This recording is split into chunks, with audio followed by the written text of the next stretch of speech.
আজকে আবার আমরা একটা ক্লাসের জন্য ফিরে আসলাম। সকলকে আমার পক্ষ থেকে আন্তরিক শুভেচ্ছা ও প্রীতি। আশা করি সকলে ভালো রয়েছে। তো আমাদের যে অধ্যায়, সপ্তম শ্রেণীর অধ্যায় ভূমিরূপের অংশ নদী চলছিল, সেই নদীর সম্পর্কে আমরা আজকে জানবো। কি নদীর কাজ? তো নদীর কাজ কাকে বলে, নদী কি কি পদ্ধতিতে কাজ করে, সেগুলি সম্পর্কে আমরা জানব। নদী যেখানে উৎপত্তি লাভ করে, এখানে ধরো গঙ্গা নদী আমরা দেখেছিলাম কমু গুহা থেকে উৎপত্তি লাভ করে বঙ্গোপসাগরে পড়েছে। তো নদী যেখানে উৎপত্তি লাভ করে সে জায়গা পাহাড় বা পার্বত্য অঞ্চল জায়গা, সেখানে ঢাল বেশি থাকে, ফলে নদীর স্রোতের গতিবেগটাও বেশি থাকে। ফলে নদীর জল স্রোতের বেগ বেশি থাকার জন্য নদী ওই অঞ্চলের নদীর তলদেশে অবঘর্ষ প্রক্রিয়ায়, ঘর্ষণ প্রক্রিয়ায় ইত্যাদি পদ্ধতিতে বা দ্রবণ প্রক্রিয়া ইত্যাদি পদ্ধতিতে ক্ষয় কাজ করে থাকে। ফলে ক্ষয় কাজের ফলে যে শিলা চূর্ণ বিচূর্ণ গুলো যখন নদীর জলের সঙ্গে বা স্রোতের সঙ্গে, শুধু শিলাবতনে ছোট ছোট মাটি, পাথরের টুকরো খন্ড ইত্যাদি নদীর জলের সঙ্গে স্রোতের সঙ্গে বয়ে আসে, ক্ষয় কাজ হয়ে যায়, ক্ষয় হয়ে যায়, নিচের দিকে উচ্চ অঞ্চল থেকে নিচের দিকে নেমে আসে। এটাকে বলা হয় নদীর ক্ষয় কাজ। আবার যে শিলাচূর্ণ গুলো ক্ষয় কাজ হলো, এখানে চূর্ণ বিচূর্ণ হলো, ওই স্রোতের জলের সঙ্গে একটা জায়গা থেকে আর একটা জায়গায় স্থানান্তর করে বা অপসারণ হয়ে যায়। এই কাজটাকে বলা হয় নদীর বহন কাজ। তাহলে আমরা জানলাম নদী ক্ষয় কাজ করে, বহন কাজ করে। এবার আছে কি সঞ্চয় কাজ। নদী যখন সেই ক্ষয় কাজ পদার্থগুলো নদীর নিম্ন অববাহিকাতে চলে আসে, স্রোতের গতিবেগ বেশি থাকে না, ফলে ওই ক্ষয় কাজ বা বোঝাগুলো নুড়ি, কাকর, বালি, পাথর ইত্যাদি থিতিয়ে পড়ে, ফলে একটা জায়গায় জমা হতে থাকে। এটাকে বলা হয় নদীর সঞ্চয় কাজ। তাহলে আমরা নদী দেখতে পেলাম ক্ষয় কাজ, বহন কাজ, সঞ্চয় কাজ। নদী তার প্রবাহের পথে যখন নদীর ধাক্কায় মাটি ইত্যাদি, নুড়ি, কাকর, বালি ইত্যাদি ক্ষয় হয়ে যায়, পাথরের টুকরো চূর্ণ বিচূর্ণ হয়ে যায়, এবার এগিয়ে চলে, এটাকে বলা হয় ক্ষয় কাজ, বহন কাজ। তারপরে ক্ষয় কাজ পদার্থগুলা, ক্ষয় কাজের ফলে যে পদার্থগুলো উৎপত্তি হয়, সমস্ত পদার্থগুলো যেমন স্রোতের বেগের সহিত একটা জায়গা থেকে একটা স্থানান্তর হয়, সেটাকে বলা হয় বহন কাজ। 3 নম্বর পেয়েছি সঞ্চয় কাজ। ওই কাজের পদার্থগুলো যখন নিচের দিকে চলে যায় আর জলের স্রোতের বেগ থাকে না, তখন এক জায়গায় থিতিয়ে সঞ্চয় হতে থাকে, তখন এটাকে বলা হয় নদীর সঞ্চয় কাজ বা জমা হতে থাকে। তাহলে আমরা নদীর কাজ দেখতে পেলাম 3 প্রকার। একটা হচ্ছে ক্ষয় কাজ, একটা হচ্ছে বহন কাজ, আর একটা হলো সঞ্চয় কাজ। এই নদী যে ক্ষয় কাজ, বহন কাজ করছে, এটা নদীর গতিপথের উপর নির্ভর করে। কোন অঞ্চলে নদী ক্ষয় কাজ করবে, কোন অঞ্চলে নদী বহন কাজ বেশি করে, আর কোন অঞ্চলে নদী সঞ্চয় কাজ অধিক করে। আমরা মানুষের জীবনের সঙ্গে নদীর জীবনের একটা সম্পর্ক আছে। মানুষের যেমন উৎপত্তি, মানুষ যখন জন্ম লাভ করে তখন একটা বাচ্চা খুব চঞ্চল থাকে। নদীও যখন উৎপত্তি লাভ করে পাহাড় পার্বত্য অঞ্চলে, ঢাল বেশি থাকে, তো নদীর জলের গতিবেগটাও বেশি থাকে, ফলে তার কার্যক্ষমতাটাও বেশি থাকে। তো জন্মের সঙ্গে নদীর উৎপত্তির সম্পর্ককে বোঝানো হয়েছে। তাহলে জন্মের সঙ্গে উৎপত্তি পর্যন্ত সময় একটা কাজের চঞ্চলতা বেশি থাকে, এটাকে বলা হয় নদীর উচ্চ গতি। তারপরে মানুষ যেমন বয়স বাড়ার সঙ্গে সঙ্গে একটু পরিণত হয়ে যায়, আর চঞ্চল হয় না, দুষ্টমি করে না, ঠিক নদীও তখন যে ক্ষয় কাজের প্রবণতা, জলের গতিবেগ গুলো বেশি ছিল, তখন যখন সমভূমিতে নেমে আসে, তখন নদীর ওই তীব্রতা ক্ষয় কাজে স্রোত গুলো কমে যায়, ফলে নদীও মানুষের মতো একটা ধীর ভাবে কাজ করে। তাহলে যে পর্যন্ত কাজ করে, কাজটাকে বলা হয় নদীর গতিটাকে বলা হয়, অঞ্চল পর্যন্ত বলা হয় মধ্যগতি। আবার নদী যখন সমভূমি মালভূমি ছেড়ে যখন একদম সমভূমিতে চলে আসে, নিম্ন গতিতে চলে আসে, তখন নদীর স্রোতের গতিবেগ থাকে না, ফলে বিভিন্ন শাখা প্রশাখাতে বিভক্ত হয়ে যায় নদীগুলো। ঠিক একটা মানুষ যেমন বৃদ্ধ হয়ে যায়, বৃদ্ধ হলে যেরকম চলাফেরা করতে পারে না, কাজকর্ম করতে পারে না, সেই জায়গাতেই থেকে যায়, ঠিক অনুরূপ ভাবে ক্ষয়কাজ পদার্থগুলো একটা নদীর একটা অংশে জমা হয়ে যায় নদীর স্রোতের গতিবেগ বেশি থাকার জন্য। ওই অংশটাকে বলা হয় নদীর নিম্ন গতি। তাহলে আমরা দেখতে পেলাম একটা নদীর তিনটা গতি থাকে, উচ্চ গতি, মধ্য গতি, নিম্ন গতি। আর যে নদীর এই তিনটা গতি, উচ্চ গতি, মধ্য গতি আর নিম্ন গতি স্পষ্ট ভাবে লক্ষ্য করা যায়, ওই নদীকে বলা হয় আদর্শ নদী। যেমন গঙ্গা ভারতের একটি আদর্শ নদী। গঙ্গা নদীর উৎপত্তি হচ্ছে গোমু গুহা থেকে হরিদ্বার পর্যন্ত হলো গঙ্গার উচ্চ গতি, এ পর্যন্ত হলো গঙ্গার উচ্চ গতি। হরিদ্বার থেকে বিহারের রাজমহল পাহাড় পর্যন্ত হলো গঙ্গার মধ্য গতি, মধ্য প্রবাহ। তারপর রাজমহলের পাহাড় ধুলিয়ান থেকে বঙ্গোপসাগর পর্যন্ত হলো নদীর নিম্ন গতি বা নিম্ন প্রবাহ। তাহলে নদীর গতি দেখতে পেলাম তিনটা, একটা হচ্ছে উচ্চ গতি, মধ্য গতি আর নিম্ন গতি। নদী যে কাজ করে, ক্ষয় কাজ, বহন কাজ, সঞ্চয় কাজ ইত্যাদি কাজগুলি নদীর ওই গতিবেগের উপরে নির্ভর করে হয়ে থাকে। মধ্যগতিতে নদী বিভিন্নভাবে ক্ষয় কাজ করে। তা নদীর আমরা জেনে নেব নদীর উচ্চ প্রবাহ কাকে বলে। নদী যে অঞ্চল থেকে উৎপত্তি লাভ করে সমভূমি বা মালভূমিতে এসে পৌঁছায়, তার আগে পর্যন্ত অংশটাকে বলা হয় বা সেই পর্যন্ত অংশটাকে বলা হয় নদীর উচ্চ গতি। তো নদীর উচ্চ গতিতে জলের গতিবেগ বেশি থাকে, ঢালের পরিমাণ বেশি থাকে, এই জন্য নদী উচ্চ গতিতে প্রধানত ক্ষয় কাজ করে থাকে। এই ক্ষয় কাজ করার ফলে নদীর উচ্চ গতিতে বিভিন্ন ধরনের ভূমিরূপ গঠিত হয়ে থাকে। তাই 1 নম্বর আমরা জেনে নেব নদীর উচ্চ গতিতে গঠিত ভূমিরূপ হচ্ছে গিরিখাত ও ক্যানিয়ন। গিরিখাত ও ক্যানিয়ন। তো নদীর গিরিখাত ও ক্যানিয়ন কাকে বলে? নদী যখন উচ্চ গতিতে থাকে বা উচ্চ গতি থেকে নেমে আসে, প্রবাহিত হয়, তখন নদীর গতিপথে ঢাল বেশি থাকে, নদীর জলের স্রোতের গতিবেগ বেশি থাকে। ফলে নদী কি করে? উচ্চ গতিতে নদী প্রবল বেগে ক্ষয় কাজ করে। ক্ষয় কাজ করার ফলে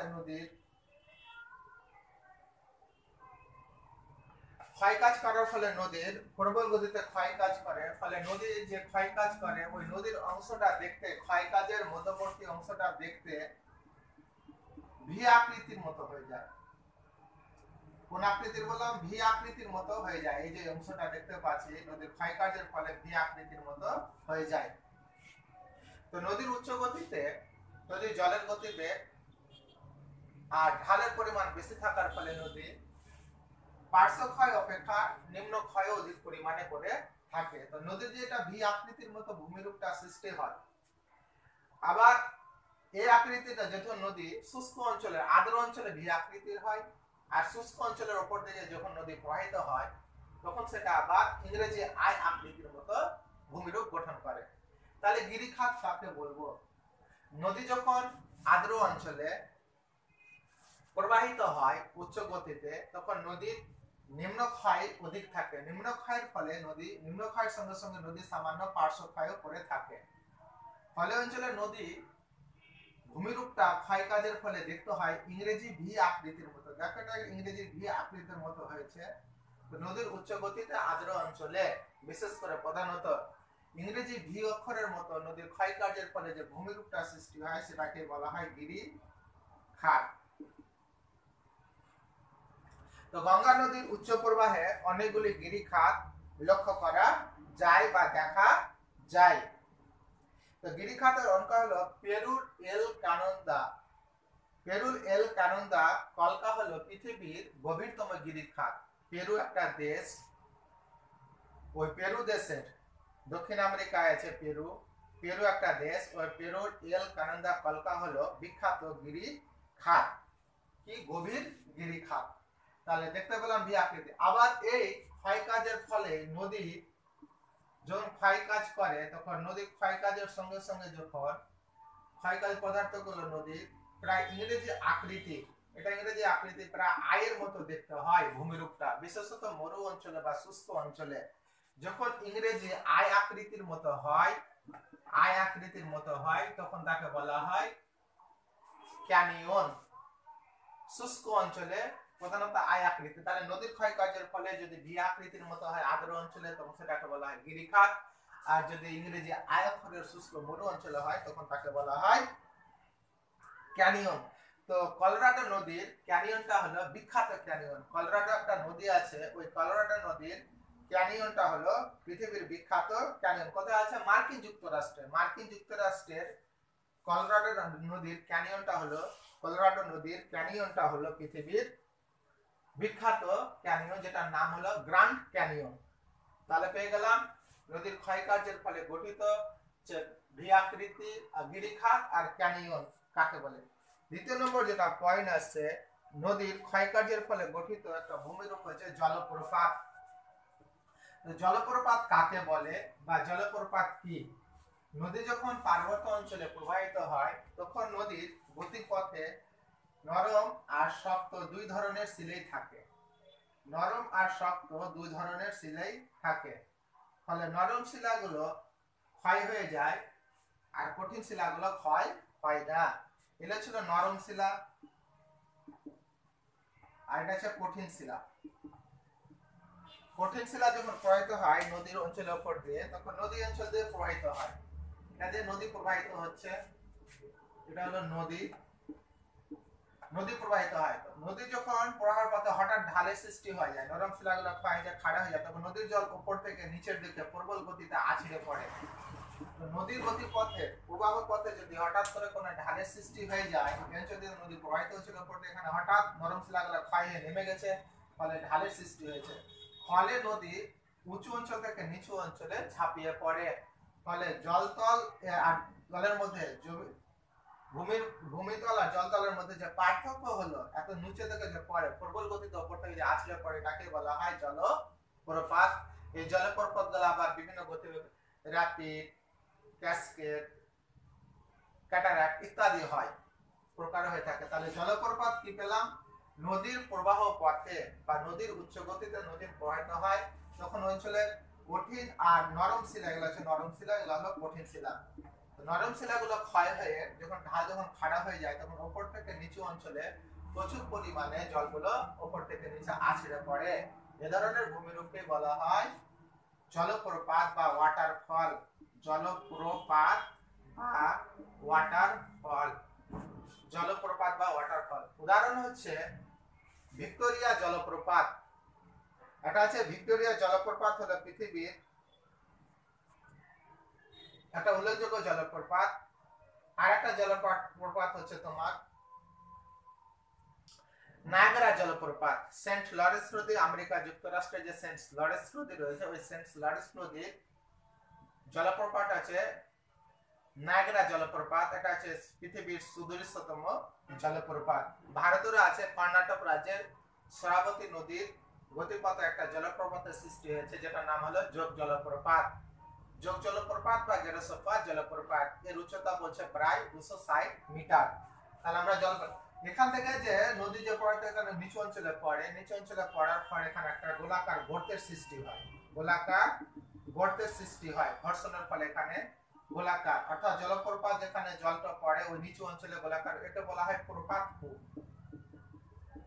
প্রপাত কূপ।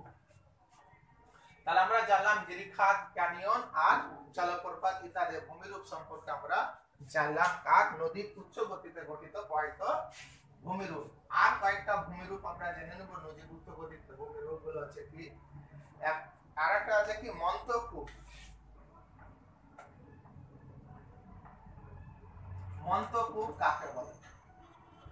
মন্তকূপ নদী যখন প্রবাহিত হয়ে যায়, এটা ভেবে নিলাম কি নদী একটা প্রবাহিত হচ্ছে, তো নদীর জলের সঙ্গে যে নুড়ি কাকর বালিগুলো প্রবাহিত হয়ে যায়, তো নদীর তলদেশে অবঘর্ষ প্রক্রিয়ায়, অবঘর্ষ মানে গা ঘেঁষে যায়, গা ঘেঁষে যাওয়ার ফলে নদীর তলদেশে অনেক সময় ছোট ছোট ছোট গোলাকার গর্তের সৃষ্টি হয় বা বর্তুলাকার।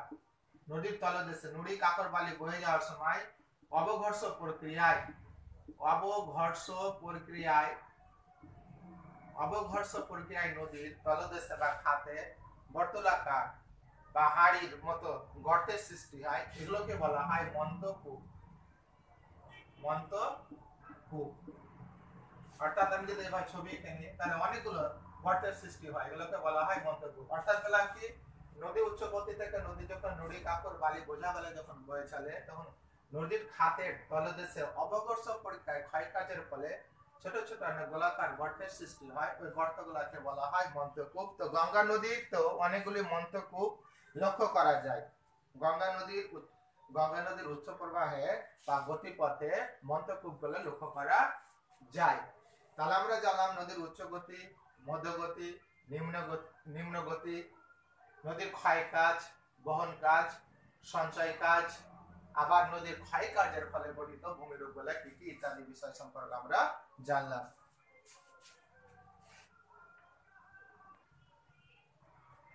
আরেকটা জানবো কি, নদীর খরস্রোতা। নদীর খরস্রোতা কাকে বলে? নদীর উচ্চ গতিতে ক্ষয় কাজের ফলে গঠিত আরেকটা ভূমিরূপ হলো খরস্রোতা। খরস্রোতা বলতে বোঝায় যে সমস্ত নদীগুলোর জলের গতিবেগ বেশি থাকে, ঢাল বেশি থাকে, ওই সমস্ত নদীকে বলা হয় খরস্রোতা। তো নদীর গতিপথে উলম্ব ভাবে যদি কঠিন আর নরম শিলা পাশাপাশি অবস্থান করে, উলম্ব ভাবে কঠিন আর নরম শিলা যদি পাশাপাশি অবস্থান করে, তখন নদীর গতিপথে ধাপের সৃষ্টি হয়ে যায়। এই যে দেখতে পাচ্ছেন নদী প্রবাহিত হচ্ছে, এটা ধাপের সৃষ্টি হয়ে যায়। এটা হচ্ছে কঠিন শিলা, এটা হচ্ছে কঠিন শিলা, আর এটা হচ্ছে নরম শিলা।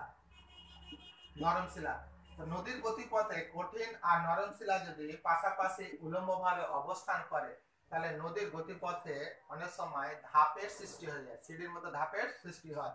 তো নদীর ক্ষয়কার্যের ফলে এই ধাপের মতো কঠিন আর নরম শিলা অবস্থান করার ফলে উলম্ব ফলে যে ধাপের মতো সিঁড়ির মতো যে ভূমিরূপ সৃষ্টি হয়, এটাকে বলা হয় খরস্রোতা।